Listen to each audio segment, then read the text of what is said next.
You are not lazy because you cannot focus for 10 minutes. Your brain might just be trained to hate boring progress. That sounds dramatic, but it explains why scrolling feels easy and building a skill feels painful. The problem is not that you need more motivation. The problem is that your motivation system is being pulled in the wrong direction. By the end, you will understand how to make hard work feel possible again. And the first thing to understand is this: dopamine is not just pleasure. Dopamine is more like your brain's "go chase that" signal. That is why it matters so much when you are trying to grow online. Because every time you sit down to edit, write, learn, or post, your brain asks one question: is this worth the effort right now?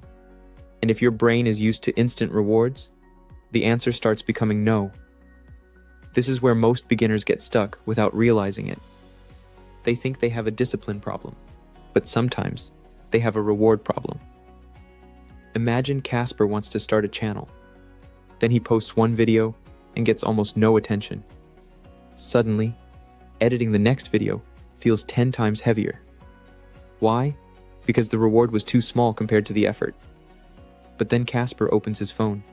In 10 seconds, he gets jokes, comments, drama, clips, and random rewards. His brain learns the wrong lesson.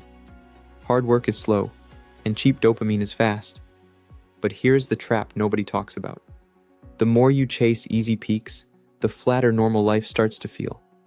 It means your brain compares every reward to what just happened before. If you eat something extremely sweet, normal food tastes less exciting afterward. The same idea can happen with focus. If your morning starts with endless stimulation, a blank script feels like punishment, because your brain is comparing it to a slot machine in your pocket. Motivation is not only about how much reward you get. It is also about how quickly you get it, how often you expect it, and what it costs. Social media is powerful because the reward is unpredictable. That unpredictability keeps you checking. Now compare that to building real skills. You might practice editing today and see no obvious result until months later. That is why real progress feels boring at first, because the reward is delayed. So the goal is not to destroy dopamine. The goal is to stop letting cheap rewards steal all the contrast. If everything is loud all day, normal music sounds quiet. This is why just be consistent is useless advice. They need an environment where effort can actually compete. So here's the first practical shift. Do not start hard work by spiking your brain first. If you wake up and immediately flood your brain with fast entertainment, your real work enters the room already losing. That first hour teaches your brain what kind of day this is. Is it a chasing day or a choosing day? It means give your important work a fair chance before the loud stuff arrives. Write the script before the scroll. Edit the rough cut before the reward. The discomfort is the training zone, but most people make the next mistake. But if every effort only matters because of the prize after it, the effort itself starts feeling worse. Your brain learns, this task is just the annoying part before the good part. That is dangerous if you want to build anything long-term. Because content, business, studying, fitness, and skill building all contain long, boring stretches. So the second shift is harder, but more powerful. Learn to find reward inside the effort itself. When editing is hard, you tell yourself, this is the rep. When writing feels awkward, you tell yourself, this is how I get clearer. When a video flops, you tell yourself, this is feedback, not a funeral. That one shift protects beginners from quitting too early. Because the first reward is not views. The first reward is becoming the kind of person who can keep improving. But it is also the only part you actually control. Just notice how much stimulation your brain expects before it agrees to focus. Now let's talk about satisfaction. It also affects whether your life feels satisfying after the work is done. Most beginners think success will finally make them feel enough. More views, more money, more followers, then peace. But if your brain is trained to always chase the next hit, even winning can feel weirdly empty. You post the video, check the numbers, refresh, refresh, refresh. Then instead of feeling proud, you feel anxious. That is dependency on the scoreboard.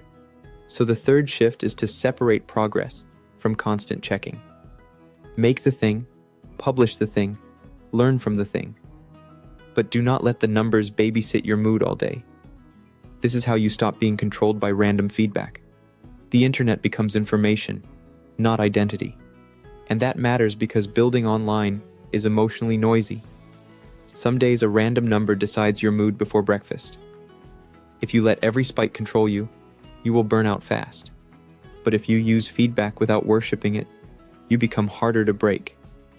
Dopamine is not only about phones, games, food, or numbers. Healthy connection can also make effort feel more meaningful. This is why building alone can feel heavier than it needs to. Sometimes you just need one person who also wants to improve. But here's the catch. Connection should support the work, not replace it. Talking about your goals can feel rewarding, but none of that is the same as doing the rep. This is the sneakiest dopamine trap for beginners. They feel productive because they are near the work. Watching videos about growth is not growth. At some point, you have to make the boring thing. This is where your dopamine system gets retrained, when you act before the feeling arrives. Working before motivation has voted yes. So, what should Casper actually do tomorrow?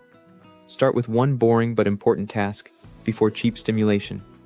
During the hardest moment, name the effort as the reward. After finishing, do not instantly drown the feeling with noise. Let the satisfaction land for a minute. Then check your results later, like a scientist, not a gambler. And repeat that enough times that your brain starts trusting slow rewards again. You are human, not a productivity robot. The goal is more choice, because the person who can choose hard work without needing instant applause becomes very dangerous. They can keep improving when the first reward is invisible, and eventually, invisible reps become visible results. You just need to stop giving the loudest rewards the first vote of the day. Protect your attention before you spend it. Protect your satisfaction before you refresh it away. Protect your effort until it starts feeling like part of who you are. If you keep teaching it that easy rewards come first, hard things will always feel unfair. But if you teach it that effort comes first, your life starts opening again. You become focused by making focus worth practicing. And the next time your brain says, "I do not feel like it," you can answer differently. You can say, "Good, this is the rep." Then do the boring thing before the loud thing wins.